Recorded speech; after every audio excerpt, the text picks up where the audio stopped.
السلام علیکم ورحمۃ اللہ وبرکاتہ۔ الحمد للہ نحمده ونستعینه ونستغفره ونؤمن به ونتوکل علیہ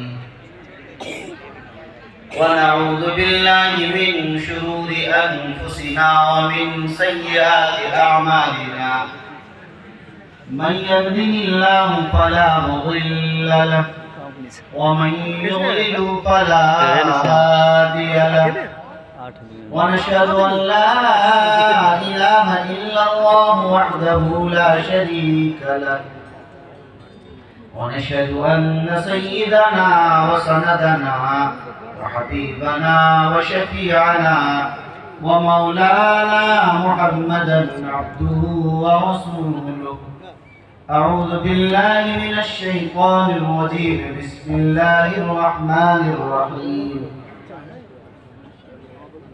إنا نحن نزلنا الذكر وإنا له لحافظون، صدق الله العظيم۔ يا صاحب الجمال ويا سيد البشر، يا صاحب الجمال ويا سيد البشر، من وجهك المنير لقد نبر القمر، لا يمكن الثناء كما كان حقه، بعد از خدا بزرگ توی قصہ مختصر۔ تمنا ہے کہ اس دنیا میں کوئی کام کر جائیں، تمنا ہے کہ اس دنیا میں کوئی کام کر جائیں، اگر ہو سکے تو خدمت اسلام کر جائیں۔ کیا فردوسی مرحوم نے ایران کو زندہ، خدا توفیق دے تو ہم کریں ایمان کو زندہ۔ اسٹیج پر رونق افروز نہایت ہی معزز موقر علماء کرام، دانشوران عظام، بزرگوں اور دینی بھائیوں، پردہ نشین مائیں اور بہنوں، مدرسہ اسلامیہ شاہپور بگھونی کا یہ عظیم الشان اجلاس عام ہے، جس میں آپ حضرات بڑی ہی محبت، عقیدت اور والہانہ انداز میں، بڑے ہی خوبصورت انداز میں یہاں ایک خوبصورت پنڈال میں جمع ہیں۔ ابھی ہمارے بڑے ہی ہردل عزیز شاعر قاری عبدالباطن صاحب فیضی کہہ رہے تھے کہ خوبصورت مجمع ہے، سامعین کا خوبصورت منظر ہے، یہ واقعی سچ فرما رہے ہیں کہ آپ حضرات جس سلیقے، جس طمانینت، جس وقار اور تمکنت کے ساتھ یہاں بیٹھے ہیں، تو سننے اور سنانے والوں کو یہ محسوس ہوتا ہے کہ آپ حضرات واقعتاً دین کے جذبے کے ساتھ اور مدرسے کی محبت میں یہاں آپ حضرات جمع ہیں۔ اللہ تعالی ہمیں اور آپ سب کو یہاں جمع ہونے کی جو سعادتیں ہیں وہ نصیب فرمائے۔ اس وقت کوئی لمبی چوڑی بات نہیں کرنی ہے، اجلاس دستار بندی کی مناسبت سے قرآن مجید کی ایک مشہور آیت تلاوت کی ہے۔ سب سے پہلے میں حق جل مجدہ کا شکر گزار ہوں، اور اس کے بعد اجلاس کے منتظمین، محبین اور معاونین اور مدرسے کے تمام ذمہ داران کا مشکور ہوں کہ انہوں نے اس گنہگار طالب علم کو بھی آپ حضرات کے درمیان آنے کا موقع عنایت فرمایا اور کچھ کہنے کی سعادت بخشی ہے۔ اللہ تعالیٰ ان سب کو بہتر بدلہ نصیب فرمائے۔ اور میں اس موقع پر شکر گزار ہوں کہ مجھے اجلاس کی دعوت دی سب سے پہلے میرے عزیز مولانا توصیف قاسمی نے کہ 24 کو آپ کو یہاں آنا ہے۔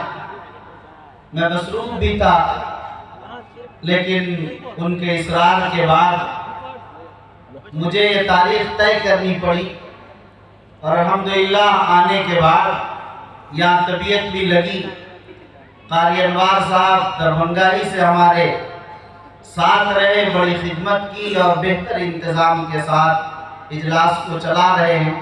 اللہ ان دونوں حضرات کو بھی بہتر بدلہ نصیب فرمائے۔ دیکھیے،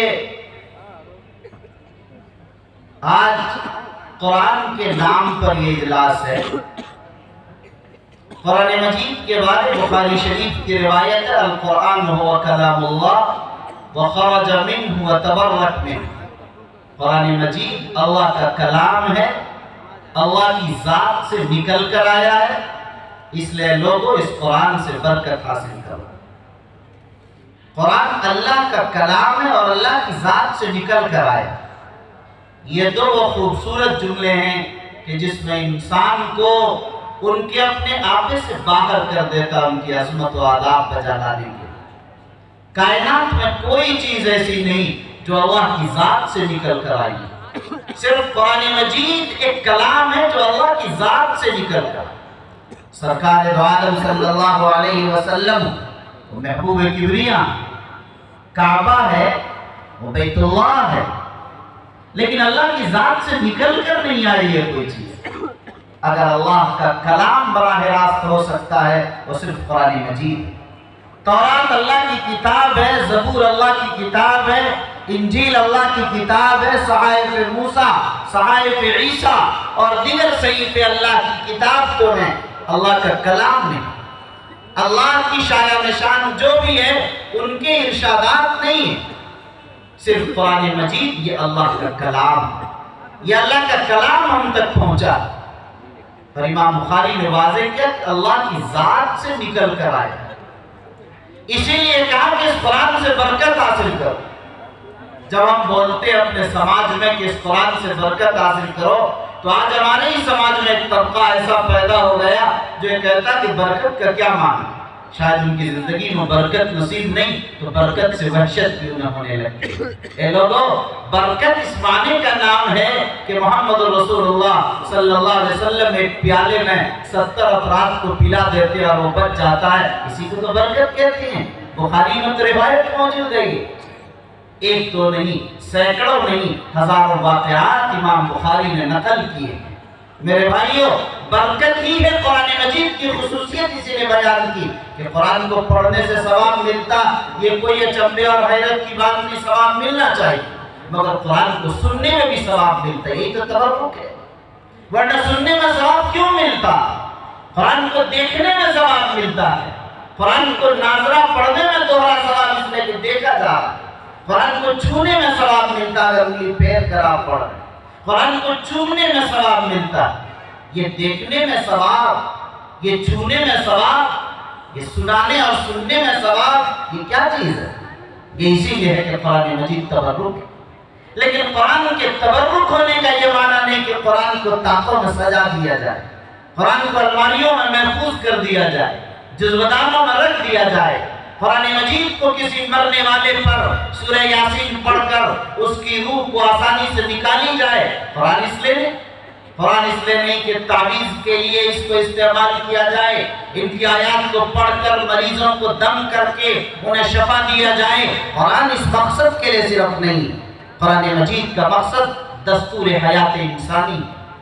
قرآن مجید نے یہ بتا دیا کہ لوگوں، جب بچہ پیدا ہوتا ہے اس کے لیے کیا شرائط ہیں، اذان کہنا ہے، اقامت کہنے ہیں، تحلیل کرنی ہے، عقیقہ کرنا ہے، ختنہ کرنا ہے، تعلیم دینی ہے، نکاح کرانا ہے، کیسے نکاح کرنا ہے، پھر بلوغ کے بعد کیا کرنا، بڑے ہو کر کیا کرنا، اپنوں کے ساتھ کیسے ملنا، غیروں سے کیسے ملنا، کھانا کیسے، پینا کیسے، اٹھنا کیسے، بیٹھنا کیسے، چلنا کیسے، پھرنا کیسے، سونا کیسے، جاگنا کیسے، اپنوں سے ملنا کیسے، غیروں سے ملنا کیسے، پڑوسیوں کے کیا حقوق، انسانوں کے کیا حقوق، جانوروں کے کیا حقوق، شہریوں کے کیا حقوق، ملک کے کیا حقوق، ملک میں بسنے والے لوگوں کے کیا حقوق، وہ سارے حقوق اور زندگی کے سارے سامان کو من المہد الی اللحد، گود سے لے کر قبر تک جانے تک، پیدا ہونے سے لے کر مرنے تک کے سارے آداب بتاتے ہیں۔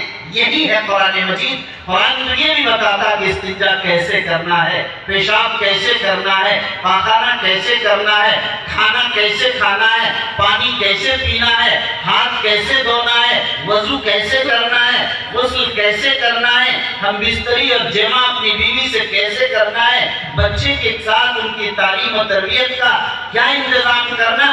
الغرض یہ کہ یہ اسلام ہے، یہ اسلام ہے۔ اسلام وہ دین ہے جس کا تعلق کسی جلوت سے نہیں، خلوت سے بھی ہے۔ اسلام وہ دین ہے جس کا تعلق کسی دیہات سے نہیں، شہر سے بھی ہے۔ اسلام وہ دین ہے جس کا تعلق کسی عبادت خانے سے نہیں، وہ کھیتوں میں، وہ تاجروں کی دکانوں میں، وہ مالکوں کی کارخانوں اور فیکٹریوں میں، وہ وکیلوں کے آفسوں میں، وہ ججوں کے آفسوں میں، وہ منسٹروں کے آفسز میں، دنیا کے ہر مقام پر، چاہے وہ ایمان کے اندر ہو، چاہے وہ جیل کے اندر ہو، چاہے وہ جنگل کے اندر ہو، چاہے وہ پانی کے اندر ہو، وہ خشکی کے اندر ہو، ریتوں میں ہو، وہ کاخ فقیری میں ہو، وہ شاہی محلوں میں زندگی گزار رہا ہو، وہ دنیا کے کس شعبے، دنیا کے کس خطے سے تعلق رکھتا ہو، وہ بہار کا ہو، وہ ہندوستان کا ہو، وہ امریکہ کا ہو، وہ کینیڈا کا ہو، وہ چائنا کا ہو، وہ جاپان کا ہو، دنیا کے کسی ٹاپو اور جزیرے میں بسنے والا ہو، کون ہو اور کہاں کا ہو اور کس مسئلے کے لیے ہو، اسلام ہر ایک کا پیغام دیتا ہے۔ اسلام یہ بتاتا ہے کہ لوگوں، تمہیں صرف مسجد کے لیے یہ دین نہیں ہے، یہ دین راہوں پر چلنے میں بھی بتاتا ہے، یہ دین طریقہ بتاتا ہے ہوائی جہازوں میں اڑنے کا بھی، یہ دین طریقہ بتاتا ہے ٹرینوں میں چلنے کا بھی، یہ دین طریقہ بتاتا ہے دن کے بھی اور رات کے بھی، یہ بتاتا ہے مردوں کو بھی عورتوں کو بھی، یہ سکھاتا ہے بچوں کو بھی اور بڑوں کو بھی۔ دنیا کا کوئی ایسا معاملہ نہیں جو قرآن مجید میں موجود نہ ہو، ساری ہدایات قرآن میں موجود ہے۔ یہ چیز سمجھنے کی ہے کہ وہ کون انسان ہے دنیا کا، اگر اسے نمونہ چاہیے، قرآن نے اسی لیے کہا لَقَدْ كَانَ لَكُمْ فِي رَسُولِ اللَّهِ أُسْوَةٌ حَسَنَةٌ۔ اے لوگ تم سب کے لیے جمع کا صیغہ استعمال کیا، اللہ کے رسول صلی اللہ علیہ وسلم کی ذات گرامی میں ایک بہترین نمونہ، ایک عمدہ آئیڈیا رکھ دیا ہے۔ اس لیے آپ دیکھیں گے کہ محمد کی زندگی میں غربت بھی اتنی ہے اور فقر اتنا ہے، آپ دیکھتے ہیں کہ مہینوں چولہا نہیں جلتا ہے۔ وہ امیری بھی ایسی ہے، اگر تھوک دیں کسی پہاڑی پر، وہ پہاڑ سونے میں تبدیل ہو جائے۔ اس لیے یہ وہ تبادل ہے، وہ زندگی کا ایسا گوشہ ہے کہ آپ اگر دیکھیں گے وہ انسان اگر ایک جگہ بیٹھ کر کسی یہودی کا پیشاب و پاخانہ صاف کرتا ہے، آپ دیکھتے ہیں ان کی زندگی کو آپ محسوس کریں گے تو معراج پر جا کر وہ خادم ان کا اگر بنتا ہے تو فرشتوں کا شہنشاہ بن رہا ہے۔ جبرائیل امین کے پر جل جاتے ہیں، فروغ تجلی بسوزت کرم، وہاں وہ پہنچ جایا کرتے ہیں۔ یہ دیکھ رہے ہیں آپ شان امتیازی، یہ اسلام کا دین ہے، یہ مذہب اسلام کا دین ہے۔ یار کوئی مذہب یہ چیزیں نہیں سکھاتا، مذہب صرف اسلام کا ہے کہ جہاں ہر وقت ان کی زندگی میں مذہب شامل ہے، سونے میں جاگنے میں ہر وقت ان پر شریعت کی اطاعت، سنت کی اطاعت ضروری ہے کہ اسی کی اتباع کرے۔ اس لیے جب آپ اس مذہب کے پیروکار ہیں، اس قرآن کے ماننے والے ہیں، وہ کتاب دستور حیات بنی نوع انسانی آپ کو جب ملی ہوئی ہے تو آپ اس کتاب سے سبق حاصل کیجیے۔ اس کتاب نے ہر موڑ پر رہنمائی کی ہے۔ اے لوگوں، آج اگر یہ حالات پیدا ہو گئے، مسائل پیدا ہو گئے، مشکلات آ رہے ہیں، مصائب آ رہے ہیں، ظلم و ستم کے پہاڑ توڑے جا رہے ہیں، مدارس کو نشانہ بنایا جا رہا ہے، مساجد کے سروے کرا کر اوقاف کی زمینوں پر بلڈوزر چلایا جا رہا ہے، اگر آج اس ملک میں آپ دیکھ رہے ہیں اقلیتوں پر ظلم و ستم کیا جا رہا ہے، آپ دیکھ رہے ہیں کبھی CAA کے جن کو باہر لایا جاتا ہے، کبھی NRC کے جن کو روڈوں پر دوڑانے کی کوشش کی جاتی ہے، آپ ان مناظر کو دیکھتے ہیں، یہ کیا ہے؟ یہ کچھ نہیں میرے بھائیوں، مجھے کہہ لینے دیجئے، ہمارے قرآن مجید سے دوری کا نتیجہ ہے۔ جس دن یہ امت قرآن سے جڑ جائے گی، 1,51,000 اسی ملک میں جب مسلمان تھے، مسلمانوں کی حکومت اسی ملک میں تھی جب وہ 1,51,000 کی تعداد میں تھے، کیوں؟ اس لیے اس وقت کے مسلمان ایماندار تھے، آج مسلمان خیانت کرنے والا ہو گیا۔ اس وقت کا مسلمان انصاف کرنے والا تھا، آج مسلمان ظلم کرنے والا ہو گیا، ناانصافی کرنے والا ہو گیا۔ اس وقت کا مسلمان اللہ سے ڈرتا تھا، دنیا سے نہیں ڈرتا تھا، آج کا مسلمان دنیا سے ڈرتا ہے، اللہ سے نہیں ڈرتا ہے۔ آج کا مسلمان اپنی بہو بیٹیوں پر نظریں جماتا اور گڑاتا ہے، وہ بدنظری، بدگمانی، عصبیت، تعصب، نہ معلوم کون کون سے گناہ میں وہ ملوث اور مبتلا ہے۔ شریعت ان کے یہاں 7ویں درجہ رکھتا ہے، سنت ان کے یہاں 3را مقام رکھتا ہے۔ وہ علماء سے چڑھتے ہیں، وہ علم دین سے بیزاری اختیار کرتے ہیں، مدارس ان کی خود ترجیح نہیں ہے، شریعت ان کی پسندیدہ چیز نہیں ہے، طریقت کی راہ پر وہ چلنا نہیں چاہتے، وہ اللہ کے ولیوں کو محبوبیت و مقبولیت کی نگاہ سے نہیں دیکھتے ہیں۔ جب مسلمان جو اسلام کا کلمہ مستانہ کلمہ طیبہ لا الہ الا اللہ محمد رسول اللہ پڑھتا ہے، مگر ان کے تقاضوں پر ان کی زندگی میں عمل نہیں ہے، تو یقین مانیے کہ یہ حالات پیدا ہوں گے، یہ حالات پیدا ہوں گے، اسی لیے حالات پیدا ہوں گے۔ اسی لیے آپ نے دیکھا اگر 313 میدان میں آئے تو حالات نے انقلاب پیدا کیا اور ظفر اور فتح و کامرانی کا ایک بڑا جھنڈا ساری دنیا میں لہرا دیا۔ آپ نے دیکھا کہ وہ صحابہ ایمان کی قوت کے ساتھ نکلے تو ایران روم کو فتح کر لیا، قسطنطنیہ انہوں نے فتح کر لیا۔ آج کیا بات ہے کہ مسلمانوں کی اتنی بڑی تعداد بزدل ہو گئی، ان کی ہمت، ان کا حوصلہ جو جوان تھا وہ ختم ہو گیا۔ کیوں ہوا؟ وہ اس لیے ہوا ہم نے قرآن پر عمل چھوڑ دیا۔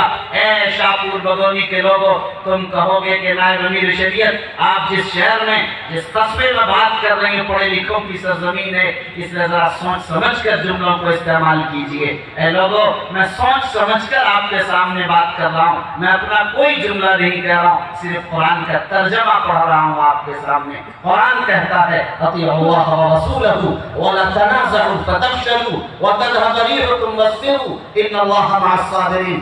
اللہ اور اللہ کے رسول کی اطاعت کرو، ان کی باتوں کو مانو، ان کی کہی ہوئی چیزوں پر چلو، ان کی روکی ہوئی باتوں پر رکو، اور آپس میں تم لوگ تنازع، جھگڑا مت کرو، اختلاف مت کرو، انتشار مت کرو۔ اختلاف آج دیکھیے اختلاف و انتشار کی، اختلاف و اختلاف کی خلیج اور اس کی دیواریں کتنی بڑھ چکی ہیں۔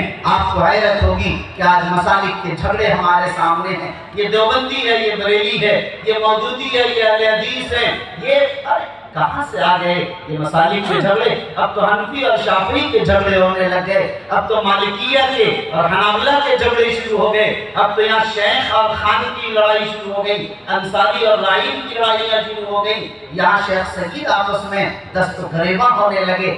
کیا صورتحال ہے؟ ظاہر ہے ہم گورے اور کالے میں لڑ رہے ہیں، ہم برادریوں میں لڑ رہے ہیں، ہم قبائل میں لڑ رہے ہیں، ہم علاقائی عصبیت میں بٹے ہوئے ہیں، یہ فلاں ضلع کے ہیں، یہ فلاں علاقے کے ہیں، یہ فلاں شہر کے ہیں، یہ فلاں زون کے ہیں، یہ فلاں اسٹیٹ کے ہیں، یہ فلاں ملک کے ہیں۔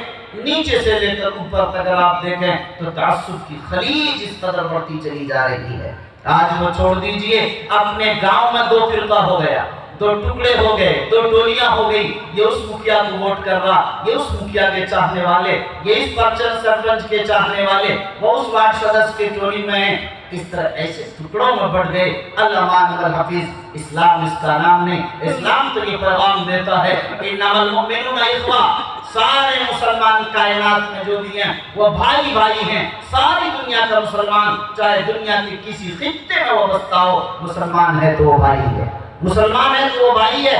یہی پیغام آج ہمیں کرنا ہوگا، اگر نہیں کریں گے تو کیا ہوگا؟ قرآن کہتا وَلَا تَنَازَعُوا فَتَفْشَلُوا، اگر تم لوگ جھگڑا کرو گے جانتے ہو کیا ہوگا؟ پھر تم لوگ بزدل ہو جاؤ، بزدل ہو جاؤ گے۔ آج دیکھیں کیا بزدلی نہیں آ گئی؟ یہ کیوں آئی؟ قرآن کہتا ہے کہ تمہارے جھگڑے کی بنیاد پر بزدلی ہے، تمہارے انتشار کی بنیاد پر بزدلی ہے۔ اگر آج دنیا کے اسلامی ممالک اگر آپس میں جھگڑا نہ کریں اور ایک ہو جائیں تو بتائیے ان کی طاقت کتنی مضبوط ہوگی اور کیا اس کے اندر طاقت ہوگی، کیا عظمت ہوگی، آپ اس کا اندازہ کر سکتے ہیں۔ یہ بزدلی صرف اس بنیاد پر ہے ہر آدمی اپنی حکومت بچانے کے لیے تیار ہے، الگ الگ ٹولیوں میں کھڑا ہے۔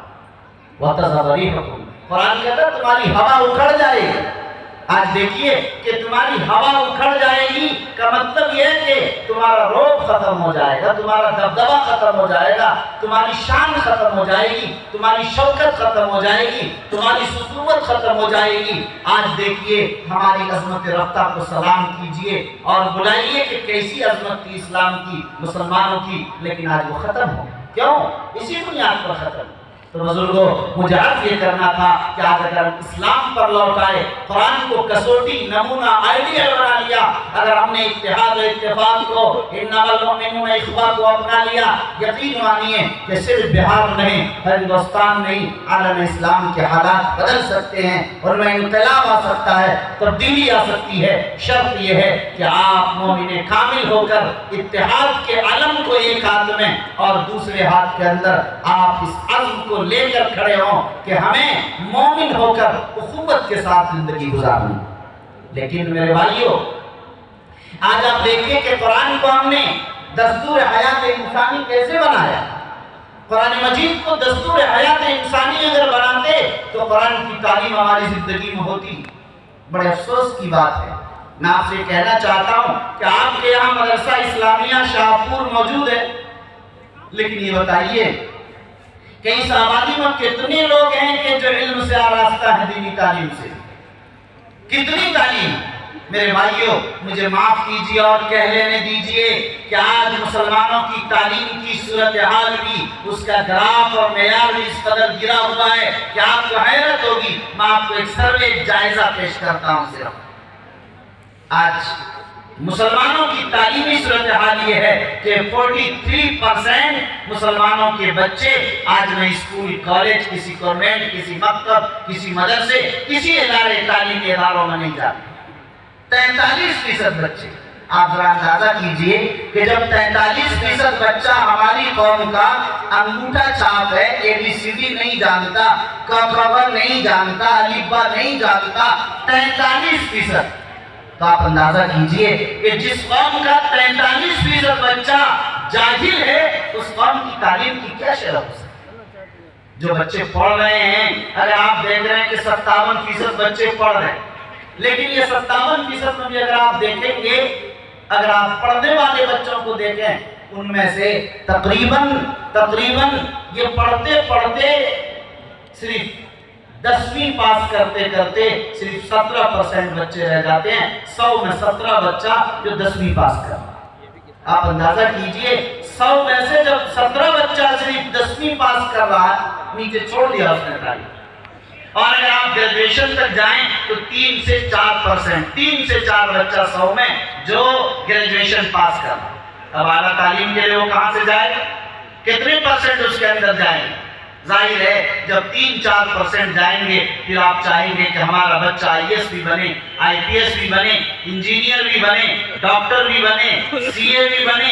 ظاہر کیسے بنے گا؟ یہ تو خواب ہے جو شدید تعبیر نہیں ہو سکتا۔ 3 سے 4% ہمارا بچہ اعلیٰ تعلیم تک پہنچ رہا ہے۔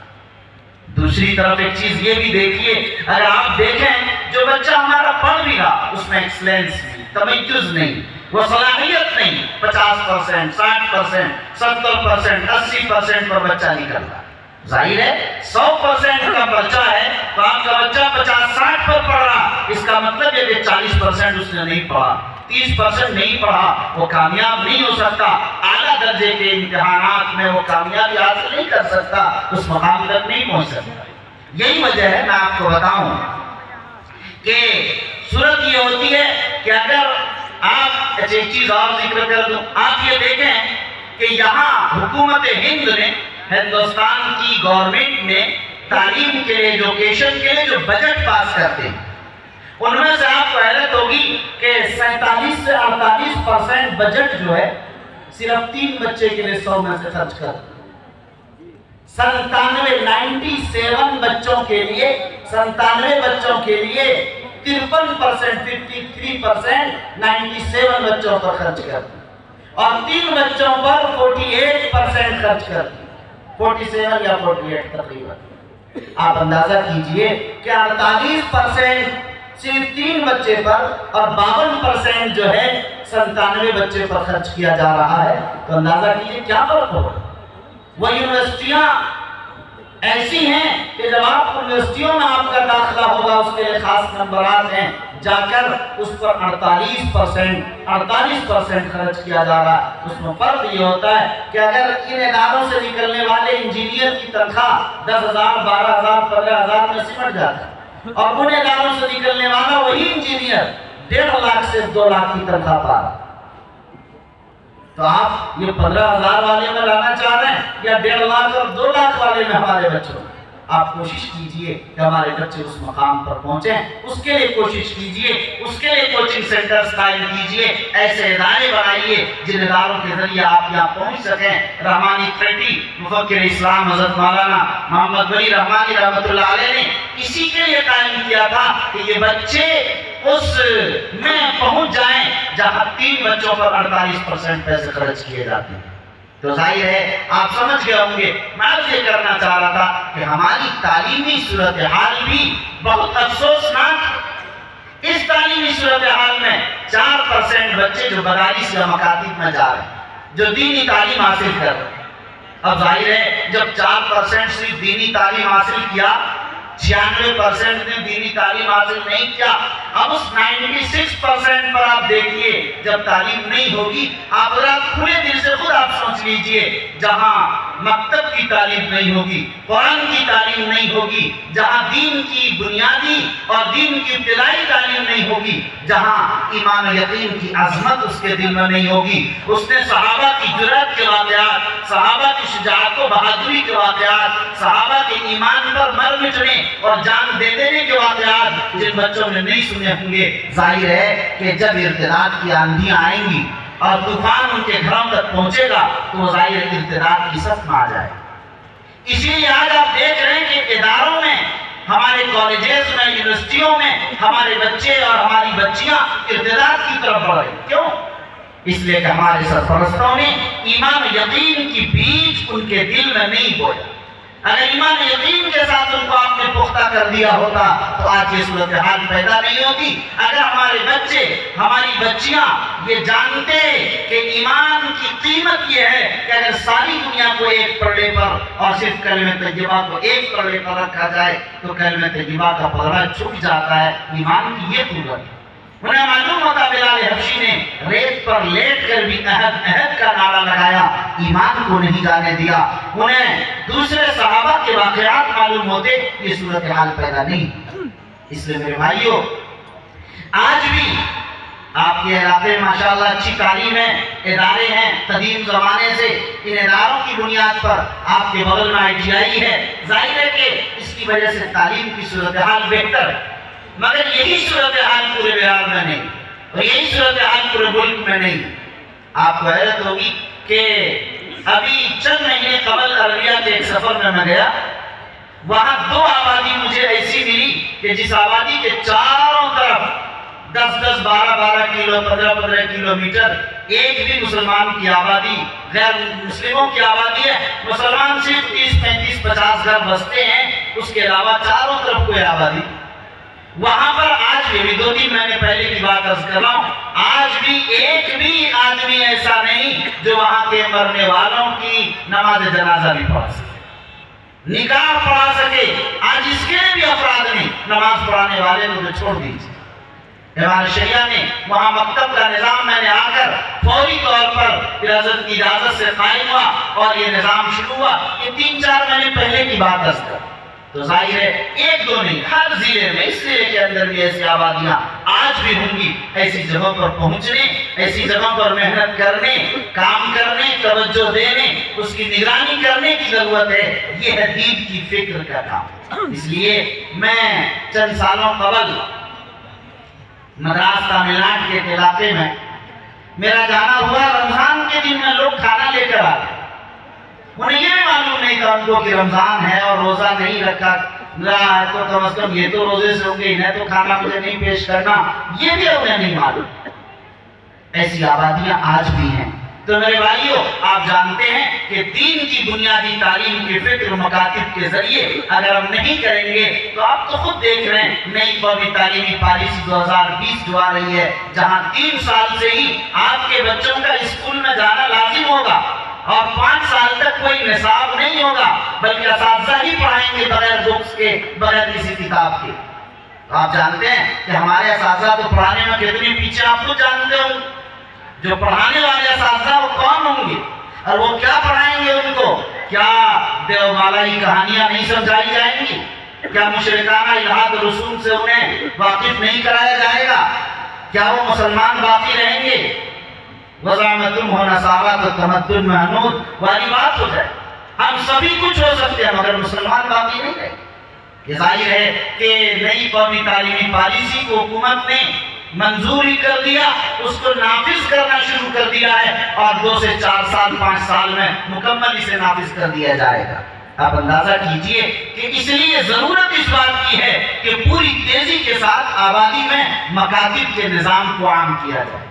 اگر مکاتب کا نظم ہر آبادی، ہر مسجد کے اندر نہیں کیا جائے گا تو پھر ہماری قوم کے بچے ارتداد میں جس طرح جا رہے ہیں۔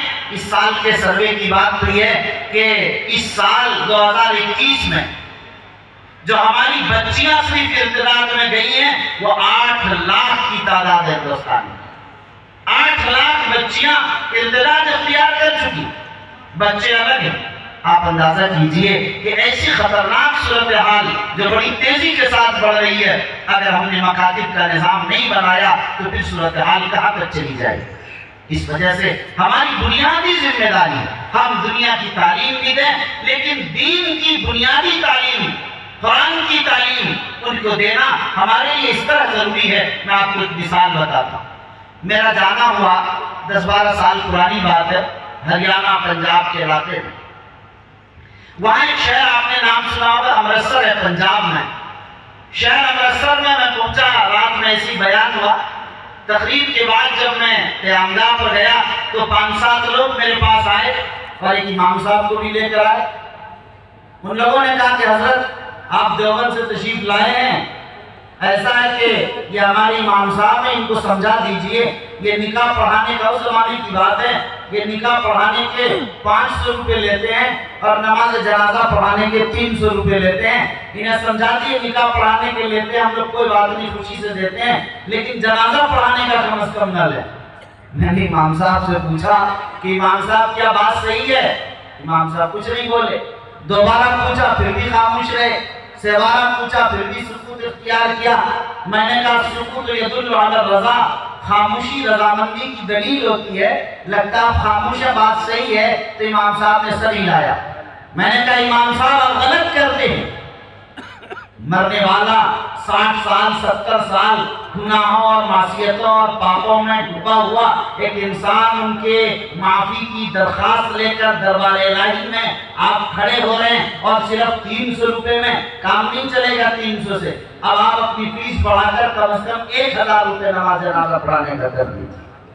اب سارے لوگ میری طرف دیکھنے لگے کہ مولانا یہ تو عجیب غریب ہو گیا، گئے تھے نماز بخشوانے، روزہ گلے لگ گیا، فیس 300 سے اب تو بڑھ کر 1000 ہو گئی۔